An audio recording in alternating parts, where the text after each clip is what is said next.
Hello everyone, welcome to the section of Meet in the Middle. And in this section, I will be kind of taking some examples for you all to understand how does Meet in the Middle work, right? So here's a very good example, which is subset sums from Spotch, and there's another problem from Code Forces that I would take as a little advanced algorithm for Meet in the Middle, right? So just let's just understand how does Meet in the Middle work for this particular question, right? So the problem says that given a sequence n, now here the main part is that n is really very less, right? So n is only till 34. So we have n numbers s1 to sn, right? And what are their ranges? Their ranges are from minus 2 into 10 to the power I think 7 to 2 into 10 to the power 7, right? So determine how many subsets of s, including the empty one, have a sum between a and b, right? And now a is from minus 5 into 10 to the power 8 plus 5 into 10 to the power 8. Cool. So as we can see here, the sums are very large, the values are very large. So some of you might be wondering that, okay, we have already done the subset sum problem in dynamic programming section, right? For those who already know about it, otherwise you will face that problem again in this dynamic programming section of this course, right? Some of you might be wondering, we can easily do it using dynamic programming, but how will the dynamic programming work when you have such big values? It won't, right? You cannot make a table of n cross k, that is the sum here, of this length, right? And of course the complexity of the algorithm will also increase for dynamic programming, so it won't work if you already know the dynamic programming approach. If you do not know about the approach, it's all fine. You will come to that later. Let's understand how is it related to binary search and bitmask, the hashtag which is given here, right? So the first line of standard input contains three integers, na and b. Cool. So I have 3 minus 1 and 2 and 1 minus 2 and 3. Sorry. The following n line contains s1 through sn in the order, right? So we have n distinct, not distinct, n characters, right? Okay. So how do we solve this? How do I solve this problem? What should we do, right? So of course, here I will be just explaining a little bit about meet in the middle approach. And yeah, let me erase this. Cool. So we are on the meet in the middle, and I've seen very nice problems of meet in the middle, and I really like this algorithm, you can say. And it's about, let's say there's a distance which needs to be covered. So if a starts covering the distance from this particular part, so let's say the hardness of the distance that needs to be covered grows exponentially as I move along x, right? So let's say this distance is 20, and if a will cover the distance, he has to uh spend 2 to the power 20 time, let's say. Cool. If a covers from this particular point a to point b. Cool. But let's say if b covers half of this, and what will be the total, I mean the time taken by b? If it just covers half of it, it is 2 to the power 10. Let's say half is 10, right?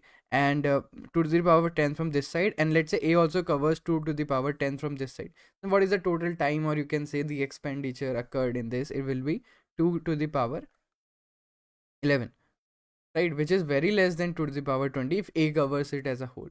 So it's somewhat like this, meet in the middle, that both of the ends are trying to meet at a particular point, so that the overall complexity of the solution remains the same. Cool. So before moving on to subsums, I will just like to take an example that I have, which is very similar to subsum. So in subsums, what we have to do is um we have to find that how many subsets of S have a sum between A and B, right? So here I have a very simple problem for you, which is how many subsets have a sum K, right? And let's say K is given to us. So how can we do that? We all know that N is equals to 34, right? So how many subsets are possible with N equals to 34? It is 2 to the power 34, right? So these many particular subsets are possible, which is kind of very huge value. I think it's around 10 to the power 11, right? So if I try and generate all possible subsets and then find out whether the sum of it is equal to k or not, so I'll certainly have a time limit exceeded, right? Why? Because the constraints here is just 1 second, and we all know that approximately around 10 to the power 7 kind of complexity comes under 1 second, right? Approximately, that's what I'm saying. So 10 to the power 11 is too much. It is kind of 1000 seconds, right? Which won't work, of course. So how can I do this? How can I find that how many the number of subsets having a sum of k, right? For that, I can also take an example, but before taking an example, just understand it this way. So here what we have is we have 2 to the power 34 subsets, right? What if instead of having 2 to the power 34 subsets, let's say this is an array of length 34, I divide it into two parts, right? I find out the subsets from the part which is, let's say, A, and I found all the subsets of part which is B. So if I divide this length of 34 into two parts, which is 17, these are 2 to the power 17 subsets, right? Which is kind of good. So it's around 10 to the power 5, I guess.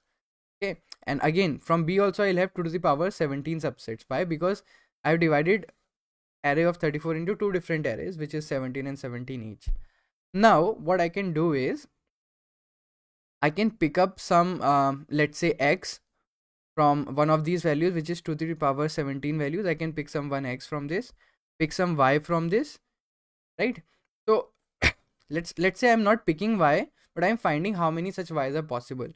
So if I pick some x from A, right? So I have 2 to the power 17 different values of sums, right? I have those many subsets, and all those subsets have a sum value with them. So if I have x from A, what if I pick some y from B such that it is equal to k, right? So for all x, I can try and find out all y's which is possible. So how can I find this out? Very easy. So if I pick an x, then it is equal to k minus, sorry, yeah. So if I pick an x, then y is equals to k minus x, right? So how many so I have k which is constant. I'm picking 1x. Of course I will pick this for all x, but let's say right now I'm picking 1x.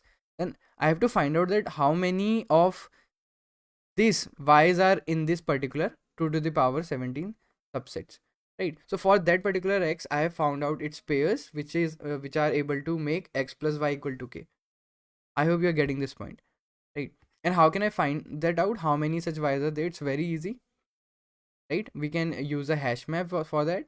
We can use binary search for that. So we know, right, what is upper bound and lower bound and how does it work.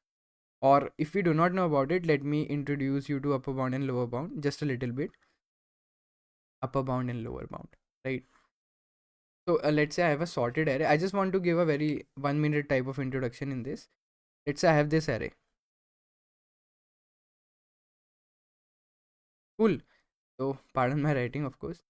And let's say I want to find out what are the occurrences of 3 in this, right? So occurrences of any number, that is, let's say, count of x in a sorted array is always equal to upper bound of x minus lower bound of x, right? So what is upper bound of 3? It is this 4. So we all know, right, what is upper bound? Upper bound is the last index which is not included, and lower bound is the first index which is included, right? So this particular index, the first 4 is kind of upper bound for 3, right? And if I just give it a particular indexing, what I'll get is I'll get 8 as an upper bound of 3. And what is lower bound of 3? The first index which has 8, which has 3, which is 3 itself. Cool. So how many 3's are there? Upper bound minus lower bound, which is 8 minus 3, which is 5. Cool. If I want to find out how many 2's are there, it's very easy. The upper bound of 2 is this 3, and the lower bound of 2 is this 1. So 3 minus 1 is 2. So there are 2 2's, 5 3's, 3 4's, right? And if I want to find out how many 5's are there, so what is an upper bound of 5? Not known. Lower bound of 5 is also not known. So what is what is the number of 5's here, which is not, which is 0. Cool, because both of these point to the end iterator of the vector or array, whatever. So always count of x is equals to upper bound minus lower bound. Very easy, right? And yeah. So using upper bound and lower bound, you can easily find out count. So here we are trying to save some space complexity, right? Because now I won't be using a map to find out how many occurrences of k are possible. I can directly say upper bound x minus lower bound x, which is nothing but a log n operation. We have already seen that in the binary search section, right? So this was a little example about upper bound and lower bound, and this is how a subset sum of k is possible.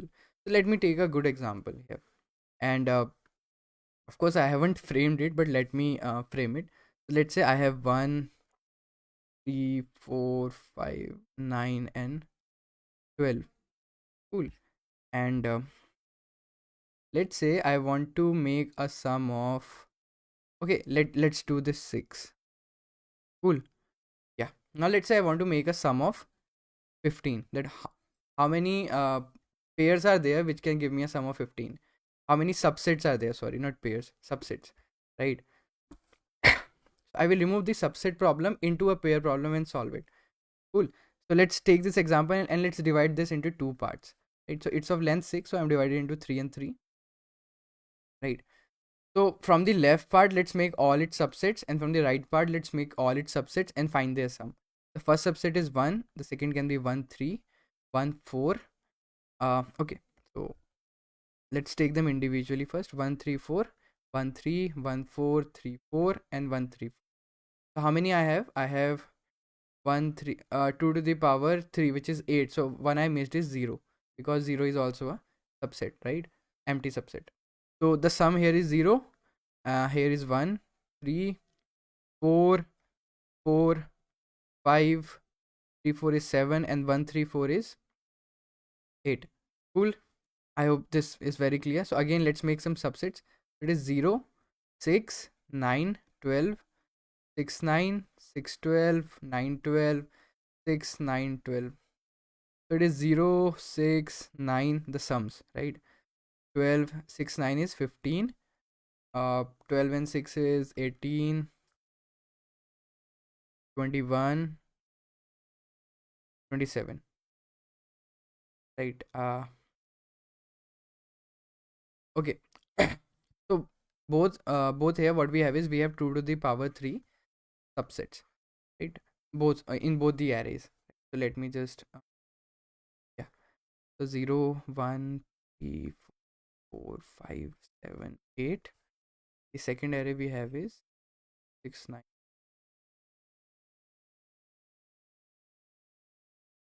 15 18 21 27.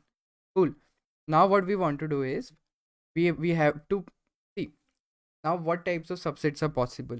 The first subset can be a subset of the left part, or another type of subset which is possible which has a sum equal to k.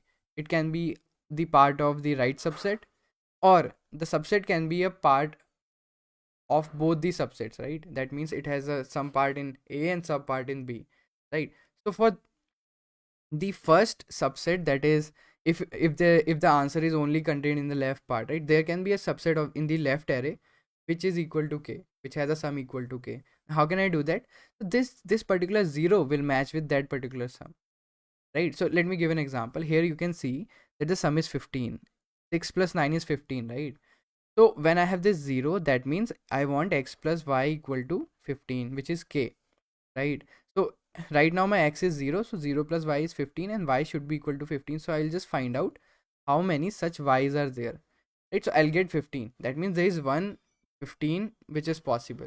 So that means I'm not picking anything in this subset, because here we have an empty subset, and from this particular right part of the array I am picking up 15 to make the sum 15, right? So also okay, let's start from there. Right. So what we'll do is we'll simply iterate over x, and we'll find out that how many such y's are possible. Right. So all of them is in sorted order. So let's start with this 0. Right. So if what I have to do is x plus y is k. So I have to find out for all y's. For all x, I have to find out y's, number of y's, such that y is equals to k minus x. Cool. So if x is 0, then y will be equal to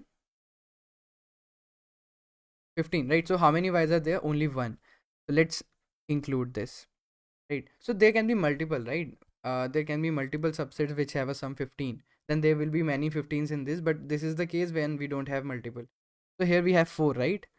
Multiple 4s. So that's why if I have to find out y is equals to 4, then it has to be 2. Have you getting the point? There can be multiple occurrences of, right? So with this particular 0 as an x, I have one particular y which matches with it. So if I have 1 here, that means I have to find for 14. So there are no 14s here, right? And how can I find that out? How many 14s are there? Nothing but upper bound of 14 minus lower bound of 14, which is the number of occurrences of 14. So upper bound of 14 will be equal to this index, and lower bound of 14 will also be equal to this index, because 14 is not there. So upper bound minus lower bound will be equal to 0. See, the best way to remember upper bound and lower bound is like how I have remembered it. It is this: when we write a sort function in C++, what we do is a comma a plus n. I hope you know this, right? So what does this mean? This means sort from a plus 0 to a plus n, right? What does this mean? That this is the starting index of the array. That means include this, a plus 0 is included and a plus n is not included. This is the non-including index, right? So this is the lower bound of the range, and this is the upper bound of the range, right? Because upper bound is never included. Sorry.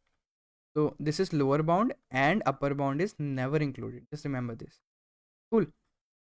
So let's erase this, right? And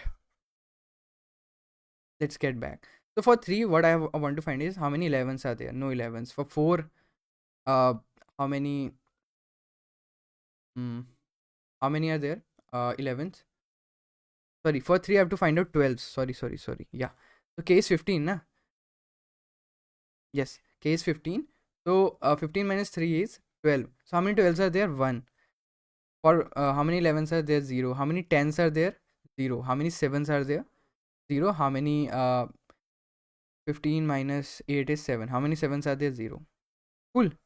So I hope this makes sense. So how many subsets are there which give me a sum of 15? 2 subsets. The first subset was when I didn't pick anything, which is an empty subset from the left array, and I picked 15 from the right array, which is 6 and 9. Cool. And the second subset was when I picked 3 from the left array, which was this 3, right? This one. And I picked 12 from the left array, which is this, right? So I hope you're getting point here. So what is the overall complexity of this algorithm if I try to find this out? So when I'm finding all, okay, so let's come back to this question. It says n equals to 34, right? So let's take the worst case. If n is equals to 34, I have divided this into 2 sets, which is n equals to 17 and n equals to 17. I have to find out subsets for both the sets, which is nothing but 2 to the power 17 type of operation. So finding sum of all the subsets, right? And I'll store that subset. Now what I have to do is I have to apply upper bound and lower bound into this particular array, the second array, right? I have to apply upper bound and lower bound in this. So how can I apply upper bound and lower bound in this if it is sorted, right? So all these sums that I get will not always be sorted, so I need to sort this. So this is the particular length, and if I sort this array, it will again take this particular time of complexity. So this is 2 into 10 to the power 17 into log of this, which will be nothing but 17 itself. Cool. So I've sorted, let's say, the second array on which I'm finding y.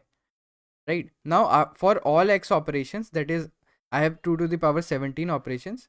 For all those operations, I have to do a upper bound and lower bound search into this particular array, which is nothing but a log n operation again. Log n is again 17 here, right? So what is the total complexity? It was 17 for sum of first, this for the sum of second, plus sorting this will be 17 to the power 17 plus for all of the subset sums of the left part, I am doing a log n operation 2 times, right? Which is not much. So if I put it in n form, it is 2 to the power n by 2 plus 2 to the power n by 2 plus log of n by 2, 2 to the power n by 2 plus 2 to the power n by 2 log of n by 2, right? Which is nothing but, in the worst case, we can say it is log n by 2 into 2 to the power n by 2, right? And n by 2 is 17, so which is not much. It is around 10 to the power 5. I hope this n by 2 is making sense here, and you getting the point why have I divided into two parts, right? Now let's come back to this problem and then we'll code it. So this problem says that a sum should be between a and b, so it is not that tough now. Let's make half as x, half as y. So it is x plus y should be less than equal to b and greater than equal to a, right? So if I know a particular x, so what I need is, I want y should be greater than equal to and less than equal to b minus x. Cool, because I have subtracted x from the whole equation. So for all, and we all know how to find out whether an element is between, that how many elements are possible between a given range. It is equal to upper bound of b minus x minus lower bound of a minus x. So we know this, right? Earlier b minus x and a minus x were equal to this a minus y, which was a single number, but here we have two numbers, which is a minus x and b minus x. This will represent a range, so you can simply do upper bound minus lower bound, right? Now we are familiar with this. Cool. So see you in the next part, guys, and then we will code this problem, subset sums, and I hope you have got the intuition behind meet in the middle, because the next problem that I'll take will be kind of a little tricky. Okay, so great, thanks. Welcome back, everyone. So let's code this problem, subsums. Okay, yeah. Take this input, which is 3 minus 1. You can go over this input. I have taken a better example of, and here we have negative numbers, but it should not matter because we are worried about ranges, nothing much. And also remember, guys, here it says that the answer may overflow a 32-bit integer, right? So for that, what I'll be using long. Cool. So let's take n, and what we have is, we have a and b. After this, we have the whole array, and okay, let's take a vector of it, right? And let's call it v then. Cool.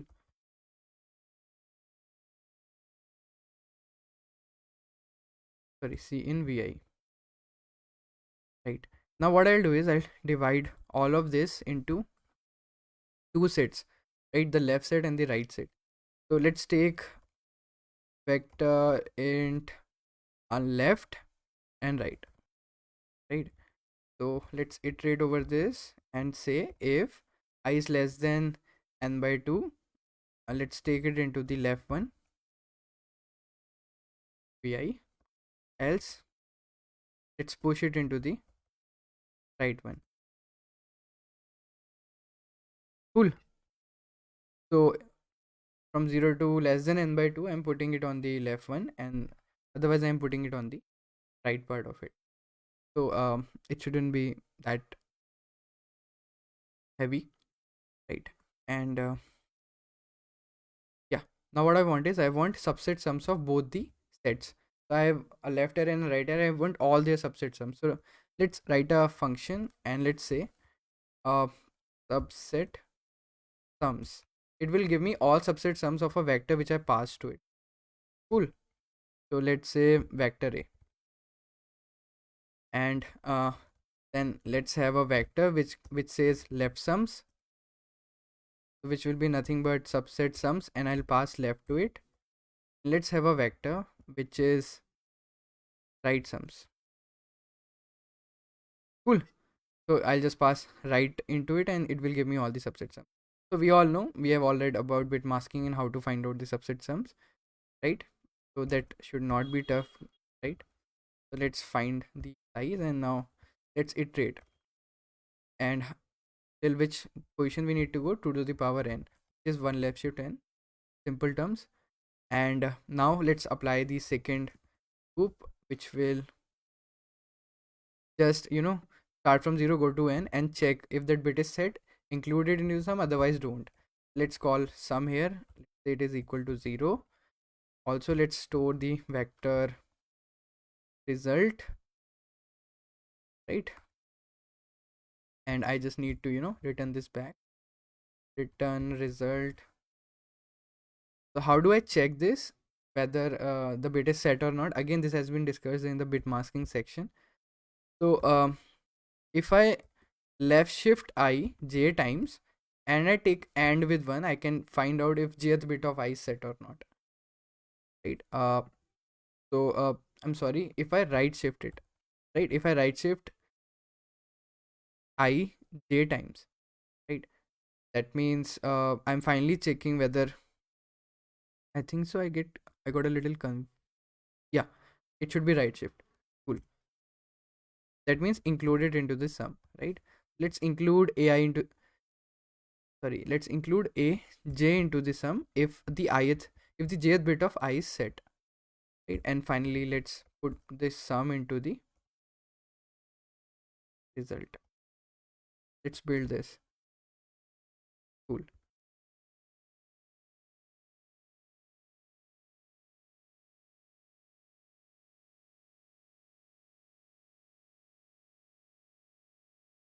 So what I have is, I have, okay, so only one was the left sums, right? And let me check right sums if they are correct or not. So what I have, 0, okay, -2 is there, 3 is there, and -2 plus 3 is 1.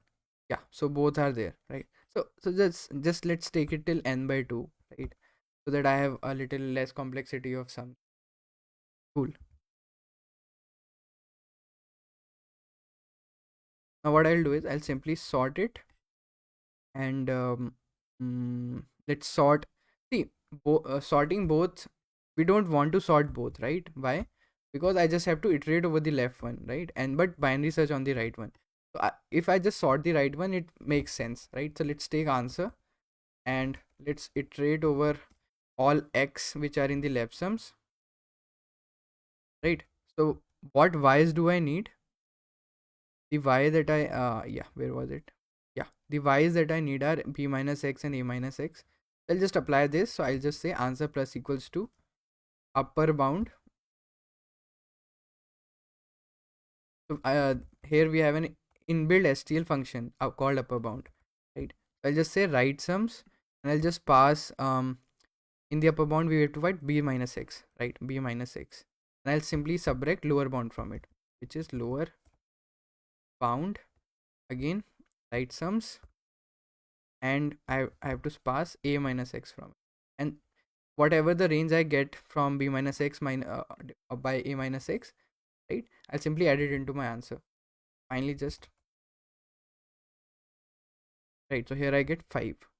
Yeah. So 5 is the output. I hope you're getting the point here. Cool. Great. So this is done, and we can also submit this on Spotch, and you can try this yourself too. Cool, everyone. I'll share the code, and I hope you got how to code meet in the middle. Right. Thank you.